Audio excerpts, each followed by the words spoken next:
他的几个精准的时机判断，要开现在就开，队友全部跟上，全部都给他打下来了。对的，黄蜂昨天执行力特别的棒，每次都是inside配合发条的大招，要么就是打死对面的狐狸，要么就是打死对面的卢仙，每次的开团非常的果断。其实，经常看 OGN 的同学可能都会比较了解 inside 本身。以前在韩国的时候，就是以开团比较厉害著称的，只要是他开的团，90%都胜了。狮子狗这个英雄应该也是inside在那个欧金当时应该是冬季赛的时候率先使用的，所以他对这个英雄的理解是非常之深的。And hello, ladies and gentlemen. Welcome to the LPL. It's the League of Legends Pro League here, broadcast in English on Twitch TV. My name is Rapid. I'm here with Nero, and we'll be breaking down two best of twos for you guys tonight. It's LGD taking on Young Glory for our first best of two. And the second best of two will be World Elite Academy, coming off of their first and only 2-0 victory yesterday versus Young Glory. Of course, they'll be taking on the Giants, the powerhouse, first place versus last place, or previously last place. OMG will take on World Elite Academy. So, some good games tonight, but once again, some interesting predictions. 1-1s across the board for all three of the Chinese casters. And, you know, normally I would have said 2-0 EZ for LGD, but Young Glory have been looking pretty good with the exception of yesterday's games versus World Elite Academy. Yeah, so it pretty much is. You'd usually say it's 2-0 for LGD, but lately you would say that it's 2-0 for Young Glory. But right now, after the yesterday's game of Young Glory, you could say it's a 1-1. But yeah, pretty much that's the situation in the whole LPL.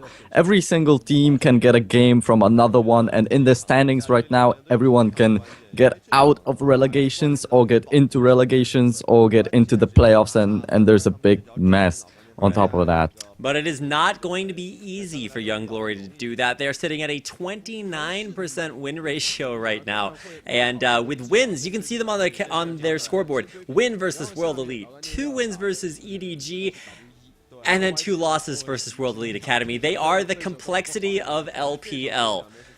They win versus the top teams, they lose versus the bottom teams, and they're going to have to take on LGD tonight for a chance, a very slim chance at escaping relegation. Yeah, of course, World Elite Academy, they have the slimmest chances of escaping relegations, but Young Glory, they definitely do have a nice chance of taking this one, but they do have to win at least one game against LGD right here. But on the other hand, LGD, to be comfortable in staying in the LPL and going into the playoffs, they have to get a 2-0 right here. They cannot lose against Young Glory, so both of the teams will be definitely desperately trying to get a win.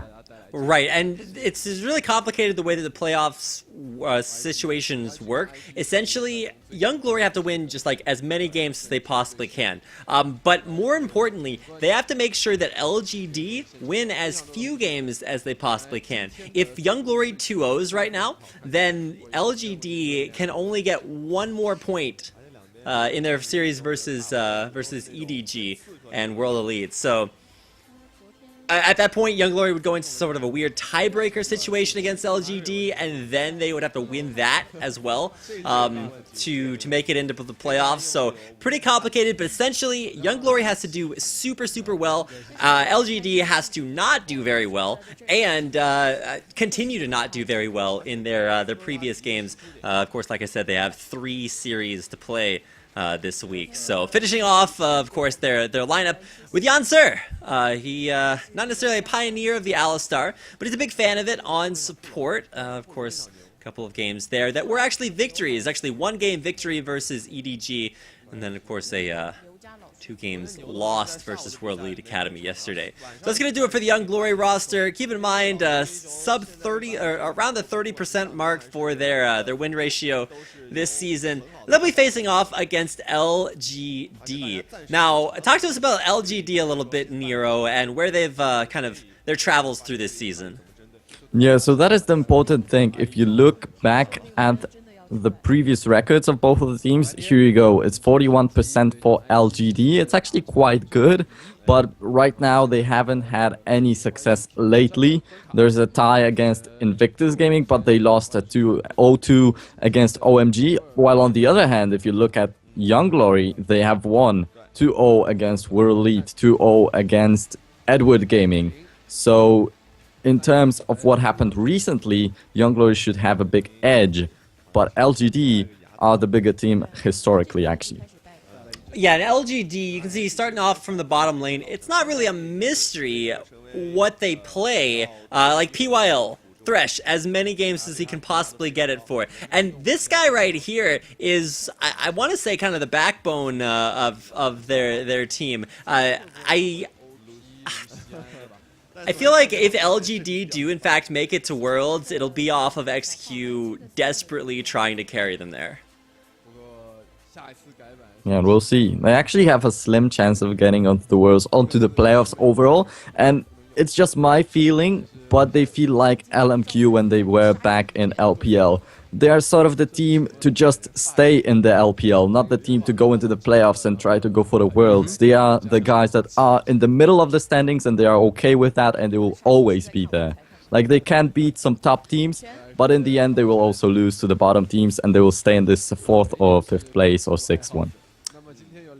Jwen there in the jungle, and then finally finishing things off in the top lane with 17. 17 has actually not been looking that bad. He hit a big struggle mid-season when LGD were just like throwing games, winning games. It was all over the place. It's kind of been the story of their season, but 17 has been looking okay, especially in their last game, which I believe was a victory versus IG?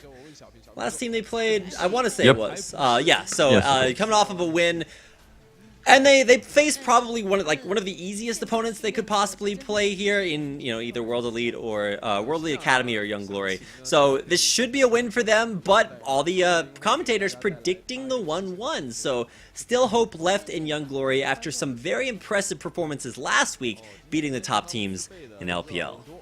Yeah, and this is the key thing. Like, they were nothing at the very beginning of the season. No one even cared about facing them because it was a free win. Then they picked up some very important matches against OMG, World Elite and Edward Gaming, the top 3 teams in the whole China. But once again, they just come back to being in this sort of a sleepy state of mind in the yesterday's best of 2. Alright, so a sleepy state of mind yesterday. I feel like that's being a little bit kind. Young Glory, I'm trying to think of their accomplishments in their previous game. It was not an incredible list of them. And there is a reason that they do come into this with around a 20 to 30% win ratio. Mostly, I feel like inconsistency is not specific enough of a word. Essentially, it revolves almost completely around their mid lane. If they get Diangun fed in the mid lane, and they have a lot of great strategies to do it, then that's like step 1. And then after they win step 1, they have to close out the game. And in their games versus World Elite, versus EDG, and even the one game that they took off of OMG, they did exactly that. They did a step-by-step methodical process. It's like, all right, we win the mid lane, we camp it out, we get a good counter pick, and then we go from winning our lane phase to closing out the game after that. And the last half is actually a bigger mystery to a lot of teams in LPL, LGD included. It's how do you both get a victory in the early part of the game and then use that to close out late. LGD's victories, I feel like most of them have been losses early game and then comebacks in the late game, especially their series versus IG, both the one most recently played last week and then, or not last week, but the previous series that they played, and then of course the one before that as well. So closing out the game, going to be the story of tonight's best of 2. Yeah, and talk about Diangun, he got some nice counter picks yesterday, but they didn't really work out. So Young Glory, maybe the teams in the LPL finally started working out their tactic, and going up against it isn't as hard as it was. Well, of course, keep in mind, coming into tonight's games, we talked about Young Glory and what they had to do to make it to, or make it out of relegation, to escape relegation. For LGD, they can actually still make it into the playoffs, and they play 3 best of 2s this week, and if they win every single game, then they're in. But keep in mind, so here's what they have to do. If Young Glory 2-0s LGD, then they're out of the playoffs. They'll stay in LPL, but they won't be able to make it to Worlds. And keep in mind, there's also a lot of other issues with them making it to Worlds as well, because their AD carry is only 15 years old. So under the 17 age limit for players, you would not be eligible to participate. So still a lot of struggles ahead of LGD, even if they do take this series. So actually a weird question arises right now. Is 17-17? I would certainly hope so. I mean, I feel like if I'm 12 years old and I pick a name 17, that's not very fair to everybody else watching. So, but keep in mind, 17 has had that name for a while, so the question arises, has he had that name for a long time? Chances are he'll be good to go, and I think he is definitely good to go. The only issue is with XQ. Yeah, and actually there was STYZ, but he got sadly banned, and now we have XQ. So the struggle of STYZ. Styz is, he has bigger problems than the age limit. But actually, it's not just about STYZ. The struggles of LGD acquiring a constant AD carry that can be with them for the whole time. Because as you said, if they qualify for Worlds, XQ will not really be able to make it. It's true, and actually when they were showing the IDs on the screen, it was just different characters up there, so we'll have to keep an eye on that. So for LGD tonight, their big the big thing that they have to prove is whether or not they have to make us feel really good about ourselves, and taking out Young Glory is a good way to do that. However, it's something that none of the top 4 teams or top 3 teams in LPL have been able to do. I mean, OMG split 1-1 against them, and so when that's what the best team in LPL can do against them, you start to have a lot of faith in Young Glory. And then you watch games yesterday, and maybe you lose that faith, but Young Glory, we'll see if they can smash the dreams of LGD, keep them out of the playoffs, or if LGD can push Young Glory all the way back in relegation. What is 100% sure right now is that they will try. And well, if they are in their top form at the moment, they will pull it off. But if they are not, then they are back to being the former Young Glory, and they will just stay in the 7th place most probably for the rest of this split. Yep, that is true. Keep in mind, win rates between these teams are very, very one-sided. I believe it's a 61% for LGD, 13% for Young Glory. So, not a matchup that you would expect to be very, very favored. So, expecting the LGD victory, but all of the Chinese casters actually gave it a 1-1. So, still hope there. Young Glory capable of beating the best. Can they beat the rest? That is a very good question. We'll get to see it in just a second, but we have a little bit of tech issues on the venue, so we have to wait a little bit more until the match starts. Unfortunately, because, well, as you said, we are just waiting. Pretty much the first game will tell us the story of the whole best of 2. We'll get to see if Young Glory are in the top form or in the bot form or something like that. And honestly, you never know which Young Glory is going to show up. LGD, they're kind of consistent as far as the middle of the road has been, but Young Glory have been all over the place. They beat the best, they lose to the worst. It's a giant question mark over them. As we hop into picks and bans here for game number 1 of our best of 2 series. It's Young Glory in the blue on the left side of the screen. You can see doing the banning for them will be number 1, I believe. So talk to me about Young Glory's ban phase and how it centers around their mid laner, Miro. Yeah, they definitely need to get a counter pick on towards Diangun so they can deal with Wayless, because Wayless actually said that he has a huge champion pool and he is a hard mid laner to deal with. Also, another thing that they have to deal with is PYL, the in-game leader of LGD, so they definitely have to take away this Thresh from him. So there we go, the first ban is Thresh, and there we go, Kassadin. So there's no Riven against Kassadin strat coming in from Diangun as Kassadin got banned. Yeah, and keep in mind this is the 4.12 patch, so Cassidy not in his final form. I don't think Cassidy will be in his final form for a very long time. So here's the strategy that from Young Glory sort of coming into fruition. You have to ban PYL's Thresh, no questions there, but then it's making it comfortable for Diangun in the mid lane. So they ban out Cassidy, they ban out Ahri, and with the Yasuo already banned by Wayless versus Diangun, it's a big question mark. So what's he gonna go for here? Stuff like Ziggs and Orianna are still up, but you can't even think about the mid lane before you think about top. And this is something that a lot of European teams wish they had learned, and that is that you ban Maokai. With the first pick there for #1 in the top lane, it is a big, big takedown for Young Glory.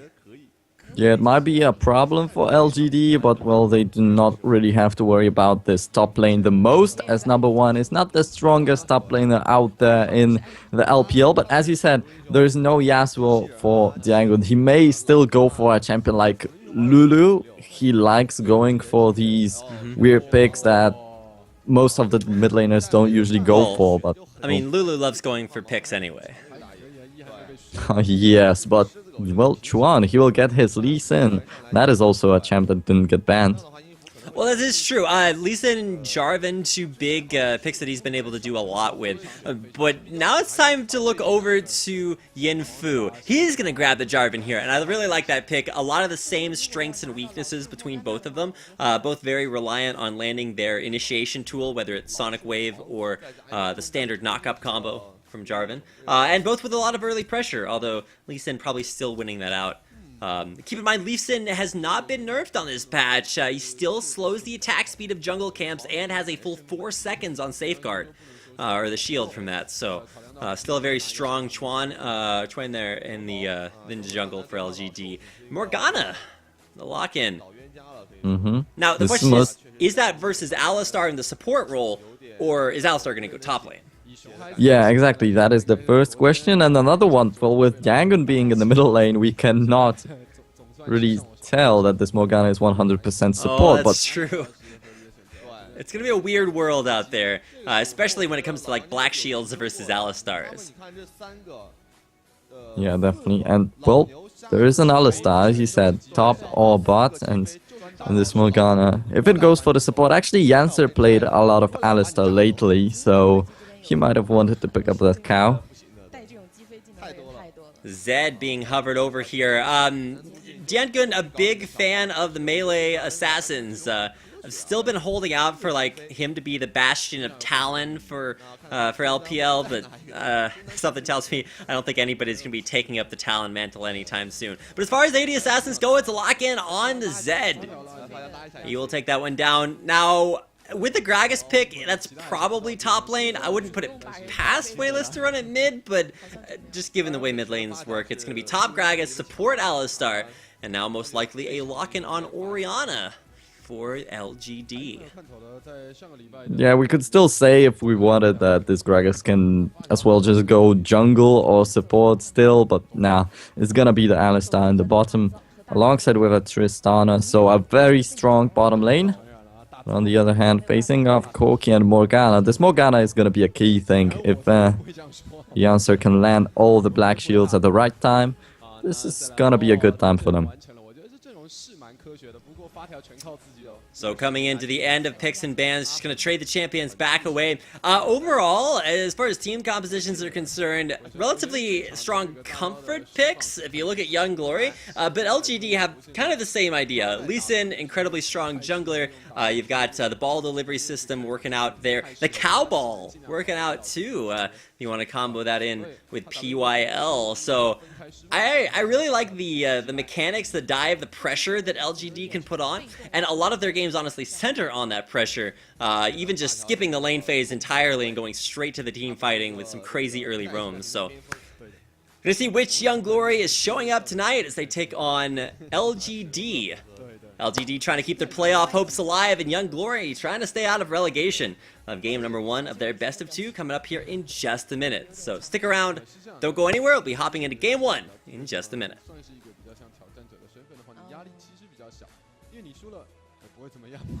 那你赢了，哎呀，好开心！就像抢龙的和打龙的两个人心态就差很多。对的。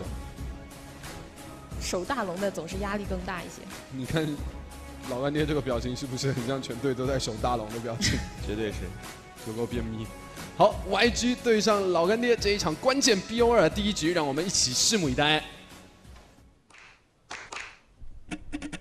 每天睡个饱，还有燕窝蜂蜜柚子茶，蜂蜜带来健康，柚子带来美丽，健康美丽喝啥哟？燕窝蜂蜜柚子茶。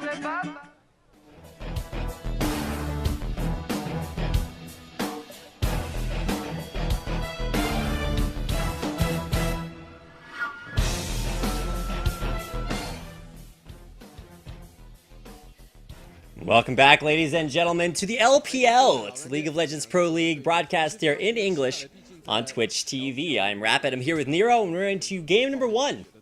Young Glory versus LGD. Like we said, playoff hopes, they're still in there. For LGD, they can still make it to Worlds, but it would take one of the craziest comebacks and turnarounds that we've ever seen in LPL for them to make it there. So struggles for both teams to get out onto the Rift. Yeah, we'll get to see who manages to win this best of 2, but actually, just looking at the lineup of LGD, they can move Young Glory around as much as they want. Just look at that. There is the Explosive Cask, Dragon's Rage, there is also a Shockwave, Buster Shot, and Headbutts. Like, that's a big amount of displacement right there. Oh yeah, and Alistar, of course, an expert at moving people around, no matter where he is, so we'll have to see how effective PYL is on that champion. Thresh got banned away, so the first game in 3 that he has played Alistar. He's been getting Thresh a lot. And something tells me LGD aren't going to have that champion any in this series. So, talking about the level 1 starts, it'll actually be standard lane matchups, which is relatively, I want to say that's expected, just because if you look at the 2v2, Corki should theoretically have a stronger early game, especially with Morgana versus the Alistar. There's no real threat from Alistar because of Black Shield, at least once we get back past the level 1 to level 2. So we'll see how this works out. And of course the poke going to be very strong from Corki as well, although the sustain Alistar has should be good enough to mitigate some of this harass. Yeah, so most probably there's not gonna be a lot of killing action at the very beginning of the game, but the top lane is definitely a thing that we want to be looking at, especially with this Maokai for Young Glory. So that can be the thing that wins YG the game actually, but also Diangun still being the most important member of Young Glory because he's the one that carries the game usually, and we'll get to see if Yanfu camps this middle lane once again.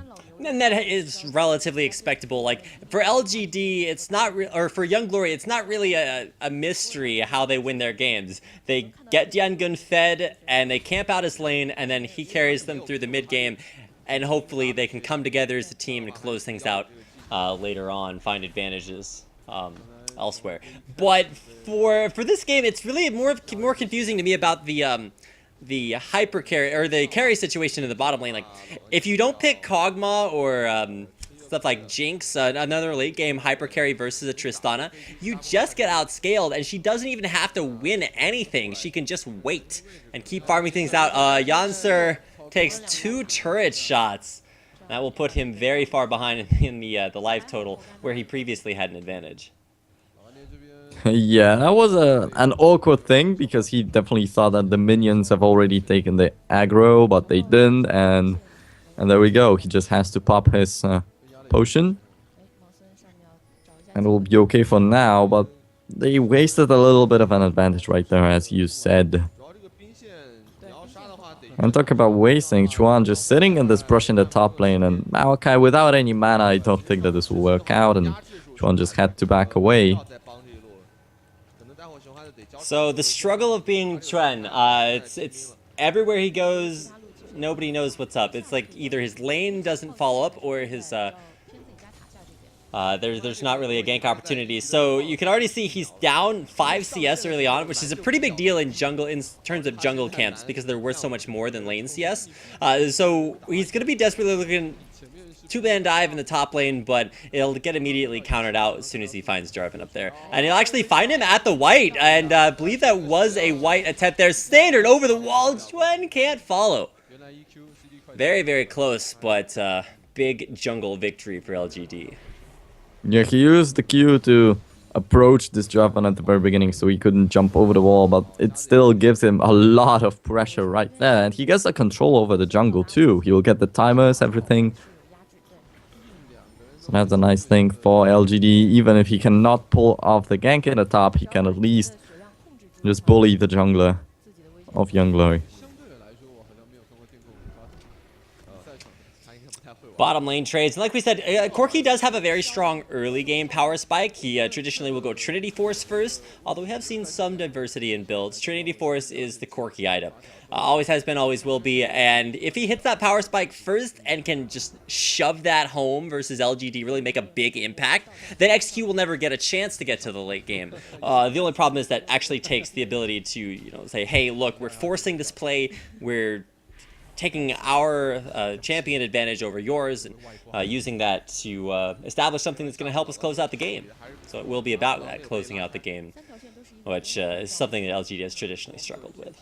Yeah, but if you look at the answer right now, he does have an Ignite versus an Exhaust from PYL, so Young Glory should be looking for an early aggression, but they are not up until now, and that is a big problem. Top lane, though, I've already got the snare. You can see the consistent aggression. Maokai winning out on the sustain ward, but 17's dishing it out now. Oh, bottom lane. Yinfu is there waiting. Chuen is standing on top of a ward, and the Dark Binding will miss. That puts Yenser in a horrible spot. He's going to be forced to flash almost immediately. The Death Sentence coming down the bottom lane. It's Yan Gun looking for a kill here on Chuen, who is very, very low, ticking down from Ignite. He dies, and it's going to be Yan Gun. First blood for Young Glory. Well, the last flash E from Zed made the kill happen. That's a very nice one in Yangon. As you said, there's no camp from Yinfu onto the middle lane to get Yangon fed. Instead, he just roams down to the bottom and gets the first blood. So that still is a good thing to do, to find some kills. And definitely helps Young Glory a lot. Look at the amount of gold that they got from that kill. It's 3 assists. Adding to that first blood. And Yinfu isn't even leaving here. He baits out the entire mana pool of PYL. He tries for the flash knockup from the standard combo, but doesn't get it to land. I think he was doing that kind of as a desperation move. Dark Binding, but a nice jump back from XQ. He first used his standard knockup and then the flash, so... It's like, well, let me flash just in case there's a tiny bit of knockup left. Ran out of gas there halfway through, so a little bit of a flub from Yinfu, but we'll see if he can come back bottom and redeem himself. No wards, or at least only one ward just recently placed out. We'll try to stop him from being able to do that. Yeah, but he successfully pulled off one gank already, so that's still kind of okay. But he should be looking for some other lanes finally, because as we said already multiple times in this game, Yinfu should be camping middle lane to get Yangon fed. Exactly, and that's kind of confusing to me. I think what they're... Oh, the Black Shield is late, and while it will prevent the slow, it's a perfect gank opportunity for Yinfu. Kind of a little bit of a sticky situation using your AD carry as bait essentially there, but that's why Jarvan was waiting around for so long, and eventually, third time's the charm. Gank will pay off. Quite sure that it was supposed to look a little bit differently, but the answer just didn't have the reaction time to shield on his AD carry as quickly as possible. Oh, the ward bug again! The green ward can see the pink ward, but the pink ward can't see the green ward. Oh, the struggles of warding that elbow brush continue. LGD lose out. So they already lost 2 kills, so it's not so good that they even lose in the warding matchups. They're gonna have a little bit of a struggle in this game, but as you said, winning the early game and then winning the late game is 2 different things, because there's XQ, that's the first thing of all, and then the second one is closing out the games that most of the LPL teams have been struggling with. But look at with all the early strategy from Young Glory, focus like centered on the bottom lane. The idea is that you shove as many people as you possibly can from Young Glory bottom lane and try to keep Tristana behind and keep Corki ahead. But with all that focus, XQ is up in CS, or at least he will be after this wave. He's up in CS versus Zhenlong, and he hasn't died. He has a BF sword. So he's right on track for his power spike with Infinity Edge, whereas Zhenlong, he's like one part of the Trinity Force completed, so I don't know. I don't think the strat's necessarily working well for Young Glory. It's just confusing because they're so used to focusing the mid lane. Top lane, though, 17 is in a lot of trouble. One more auto attack's all it's going to take, but it's not going to come down in time, and it is 17. I think I said 17 was in trouble. It was actually number 1. So, just goes to show if you had a 7 after it, it works out a little bit better.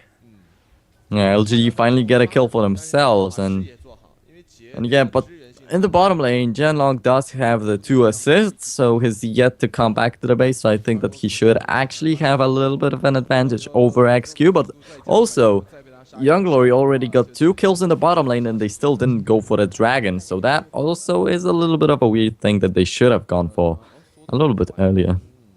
It is true, and especially with the duo lanes both in the bottom half of the map, that means we'll actually see a much later dragon than what you'd normally expect. Unless, of course, there's a Shyvana pickup, or, of course, you think of Zhenlong as a dragon with his name there. But either way, it's going to be about 2 or 3 more minutes before Dragon becomes an option. And if you look at the ward coverage, Young Glory with tons of wards in the bottom half of the map. Once again, continuing that strategy for this game, trying to focus bottom.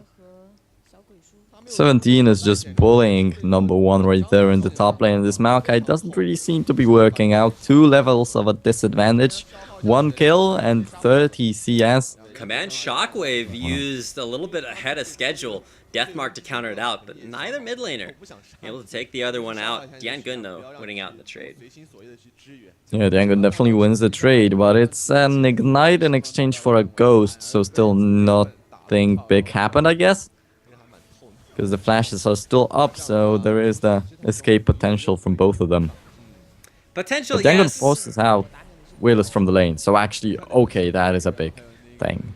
Well, and that's especially big because Zed would traditionally get out-farmed and out-harassed by an Orianna, and so keeping that count close and forcing Ori out of lane is actually something that's pretty hard to do, and he's going to get a big reward off of that. Free trip back to base to buy his Blade of the Ruined King, and if you look at Wayless built first item Spirit of the Spectral Wraith.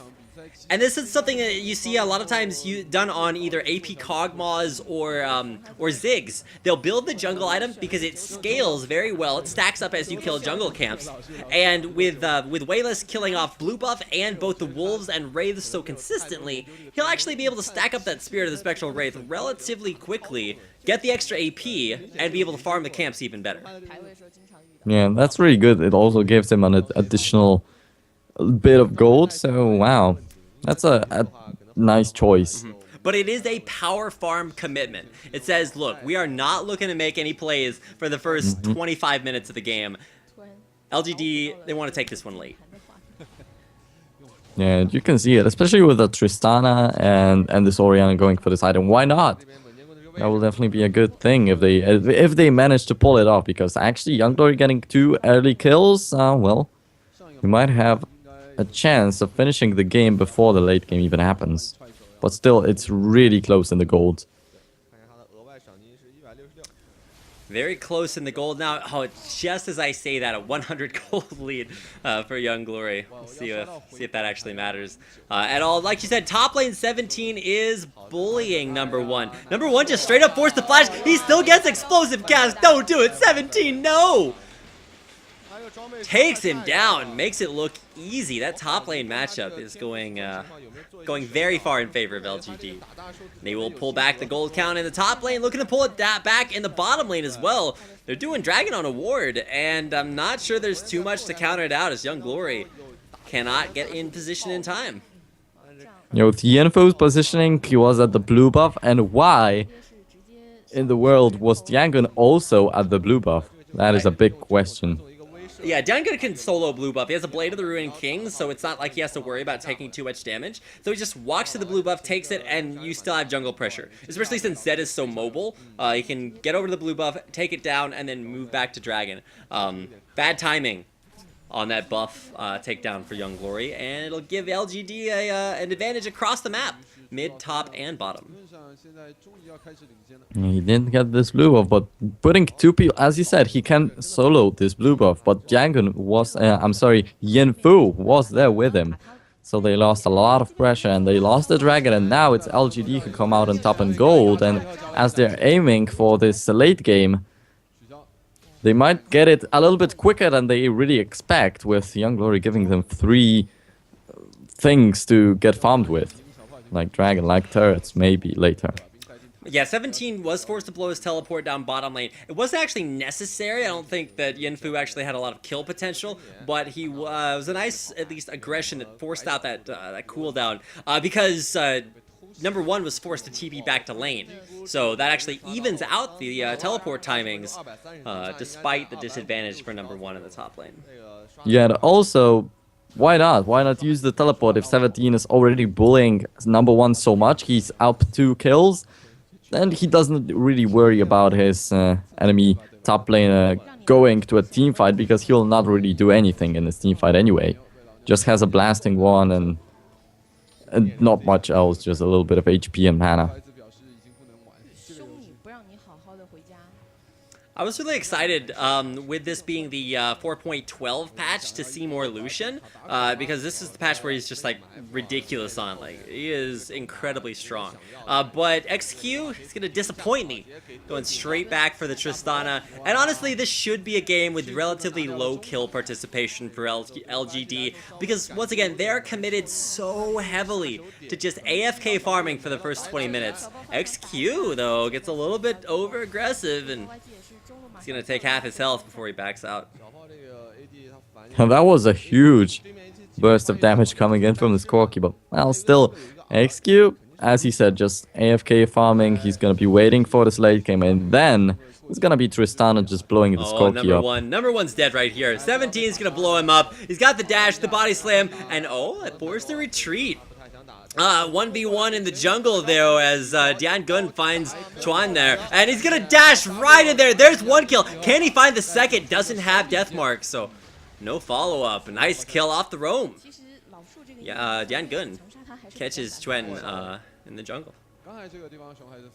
Yeah, he did hit. Oh my god, what are you doing, 17? How do you make that happen? He catches number 1 in the 1v2, kills him, and almost takes down Diangun. 17 was angry. He's just like, you don't come in my top lane and kill my jungler. Takes a kill back. And that should have even been a kill onto Diangun, but well, the explosive cast wasn't perfect, but it was still really good. And wow, 17 is too good in this top lane, sitting on 3-0 right now. This Maokai got completely shut down. Nothing to do for Young Glory in the top lane. What is the LGD bottom lane doing right now? PYL just took half his health off of killing 1 pink ward, and then XQ walks forward and takes the same phosphorus bomb, Trinity Force auto attack combo that killed him off earlier. 17! He gets it! He's saving his food for later. He put Diangun in the refrigerator, is like, look, I'll have you for lunch tomorrow. Eats his leftovers, takes it out. The cow combo, the combo in the bottom lane. PYL goes in deep, has his ultimate to block out all the damage. 70 extra ADs. He's gonna get the last auto attack on the Corki. There we go. PYL takes him down. Teleport down to the bottom lane to try to help take out PYL. 17s. This is the body slam. He's got the damage down, but he is very by himself, and he tripped and he dropped his barrel on the ground there. Wasn't able to get the knockback on anyone. Still, no one can really bring him down right now. This Gragas is gonna be a big thing in the game for LGD. So they have Orianna and Tristana AFK farming to get to the late game power spike, and they already have a Gragas who can really do much. Death mark coming in. Command Shockwave's big, but is it big enough? No. Diangun with his 3rd kill of the game. Well, that is a big difference between LGD and Young Glory right now. We do have a Gragas with pretty much everything on LGD side. And on the other hand, we have Young Glory with a little bit of something on mid, bot, and jungle. Not that big a difference between the mid laners. Keep in mind, Wayless is going to have a ridiculous amount of money coming his way from all the gold from conservation stacks on Spirit of the Lizard Elder. And just look at the farm. The CS count is way in his favor. He is, what is that, a 50, 60, 70 CS lead almost. Explosive cast from 17, just bullying #1 right now. It's like, alright, you are running, you can run away, but at least you're gonna lose a little bit of health. Still, it's not too big of a cooldown because he just wasted it in the bottom lane and he already has it up. So he doesn't really care.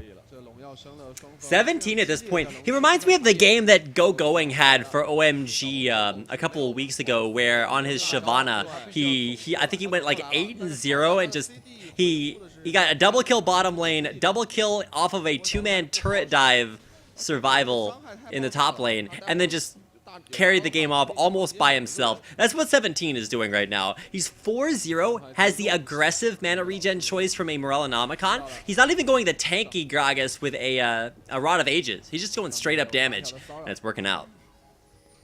Yeah, and he doesn't die in a 1v3, so still okay. He doesn't really need this this tankiness. But yeah, the dragon contention will just start right now as it has spawned a couple of seconds ago. Dragon started out here by LGD. Keep in mind, LGD don't have to take dragons here. They can afford to give them up and just continue the late game farm. But they have to watch out for Diangun, who's trying to flank around from the other side. He's going to come into the shadow. Deathmark immediately on to Wayless. Wayless is deader than dead. Pops from the Deathmark. And now XQ is going to go down in the back, or will he? One more auto text. All it's going to take the Dark Binding from Yancer. Closes him down, shuts him out, and Young Glory 5 for 2 off of almost exclusively Diangun starting the fight, and Zhenlong there to finish. Yeah, and XQ got completely caught out of position with a Dark Binding from Yancer, and then Yancer even finished him off with the same Dark Binding. And yeah, Young Glory, they could have focused on the AD carry of the enemy team, but instead they went for a mid laner and they brought down both of them. So a nice choice, nice fight. Let's watch this team fight. Again, you can see the double engage. You got Jarvan and Maokai, and they both jump in onto XQ. XQ right in the middle of the fight, horrible. And Yancer with a 3 to 4 man Dark Binding there. And the Cataclysm, well, it's cataclysmic. And 1, 2, 3 fall. The Dark Binding for the 4th kill, and the closure. 5. Dead there for LGD. They throw at the dragon, and like I said, LGD don't even have to take the dragon. They can just sit in lane, farm it out, and they'll come out with more gold in the mid lane off of just an incredible CS lead and the jungle camps that you can farm from Spirit of the Spectral Wraith. And they've got XQ, who already was ahead in CS for the majority of the laning phase, and a top lane that's winning too. Like, you don't have to force objectives when you're already winning. Even though they should have won that fight, they underestimated and they got caught. Yeah, but they got the first dragon, so maybe they thought that, alright, we got the first one, why not get the second one? It shouldn't be too hard, especially with this Gragas being so big and with our mid laner being so far ahead, but didn't really work out. And LGD, they will think twice before they go for this dragon again. But still, there is the Baron, and 24th minute about now, so they should be looking for it, and that's where the game will be turned around or finished off. Now, one big contrast that might be starting to hurt LGD is, like we said, 17 went for the win lane, win game build, where you build a ton of damage, use it to destroy your lane opponent. But what happens is, as soon as you head into the team fight, your team needs a tank from the top lane, not damage. And while damage is fine, it's great, it's good for killing, when it comes to the team fight, somebody's got to take the hits. And #1 came into that last team fight. He was tanky. He helped his team be tanky with his ultimate, and that helped incredibly well. Whereas 17 came into that fight for LGD, did a lot of damage, and died instantly. So that lack of a tank coming out from LGD might start to hurt them if they keep grouping up. Yeah, but interestingly enough, Young Glory is still behind in gold, and I expected him to be far ahead. After not only taking a full ace, but also taking the dragon. But yeah, these are the turrets. To be real, Wayless has 300 CS at 24 minutes. That's a little bit ridiculous. That's on world record standing for maximum CS. I think the record was 23 minutes. Might even be 21 minutes for 300 CS, but it is damn close to that. So Wayless is on a monster CS lead, 100 CS up over his opponent, 25 minutes into the game. And having Spirit of the Spectral Wraith in his Zanya's pocket. on a Yancer, got caught out very early. XQ from the back line has just got way too much damage to dish out here. Way less. In the mid lane, not even necessary there. Command Shockwave with a pick. Damage to follow it up. And it's gonna be a siege from LGD, and with already being up in turrets, they will be looking for even more.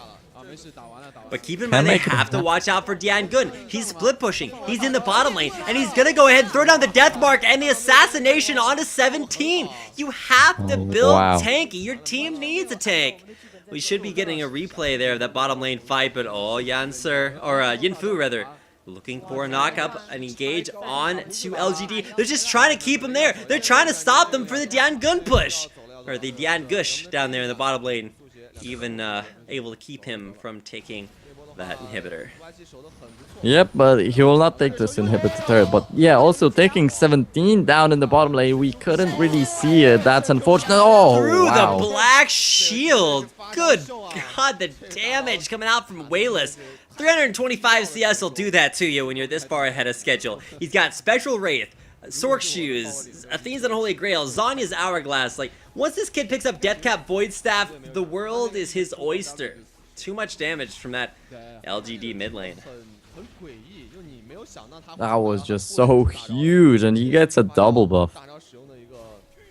And that was honestly just horrible positioning. Watch this. This is the 1v1 from the bottom lane that we missed. We had Deathmark right into the pop, and you can see it so low on HP, but just 0 tank stats from 17. The burst is all he had, and when he missed it, nothing left. Dian Gun gonna come into a fight that is his and only his. 1 kill. 2 kills gonna come down as Chuan dies in the backline. No, he actually throws down that FOTM, face the mountain, keeping him alive and allowing him the kill. So Chuan cleans things up from the mid lane, and in a fight that was Dian Gun's, he just went right into 5 people. Got blown up instantly.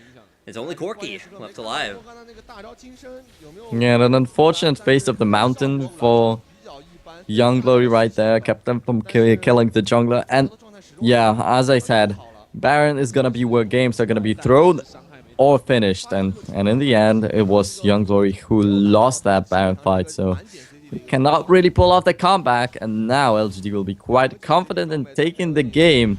Just look at the turrets are just falling down one by one. Now LGD are in actually not that bad a position. The flash, the soul shackles is perfect way to start the fight for Young Glory. But XQ actually hops over the wall and then flashes back in once he realizes it's time to go man mode. Now Dian Gun comes in, kills him off, and this is where I thought Dian Gun was just gonna kill everybody, but with Yancer flashing over the wall, he's just not able to be a presence in the mid lane, and great focus by LGD, one by one, taking out Young Glory, will win the fight.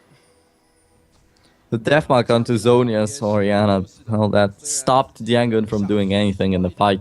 Instead, he could have gone for this Gragas, but he already also has a Zonia's Hourglass, so now there is a big counter to this Zed on Dian Gun. As you said, we need a little bit of tankiness on 17, but actually all that he needed was the Zonia's Hourglass to just stop the damage from the deathmark.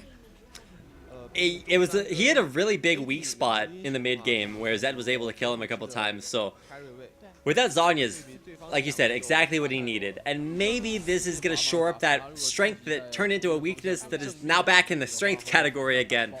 Whereas all you can hope for from Maokai is just tankiness. So tank Maokai, tank Jarvan. You've got semi-tank from Yancer because he has the Zanya's Hourglass.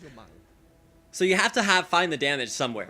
Corki is not going to step up to a Tristana, and while Zed may be ahead in the one-on-one assassination damage, Oriana's going to DPS your whole team.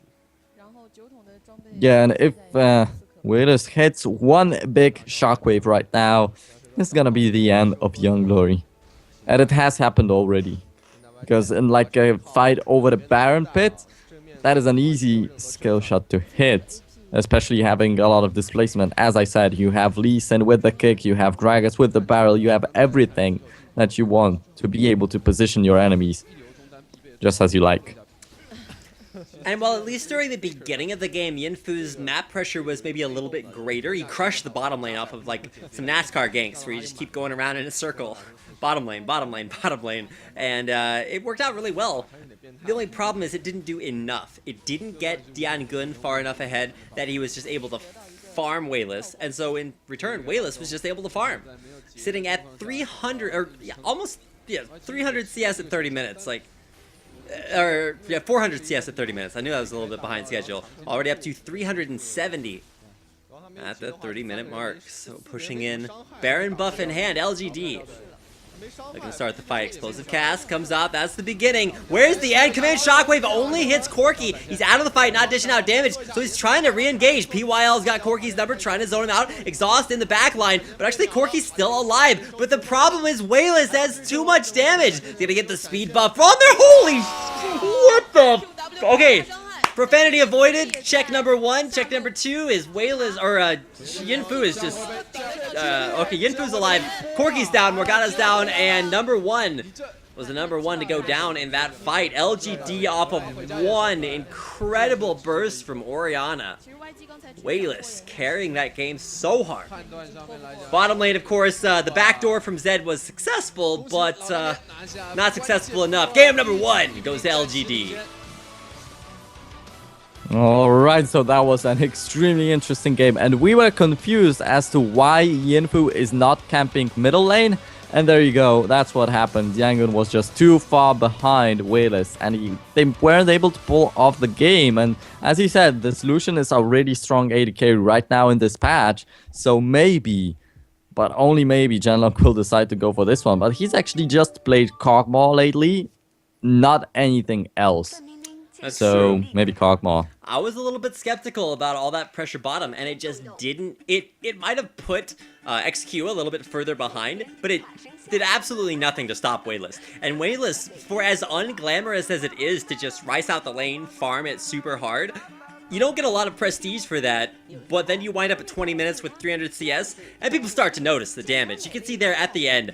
I don't know what he did to Genlong, but that was a little bit unfair. So congratulations to LGD. They will take game number 1, looking to 2-0 Young Glory, make their way into the playoffs. So we'll see if their playoff hopes stay alive here as they come into game number 2. Young Glory versus LGD will be coming your way in just a minute.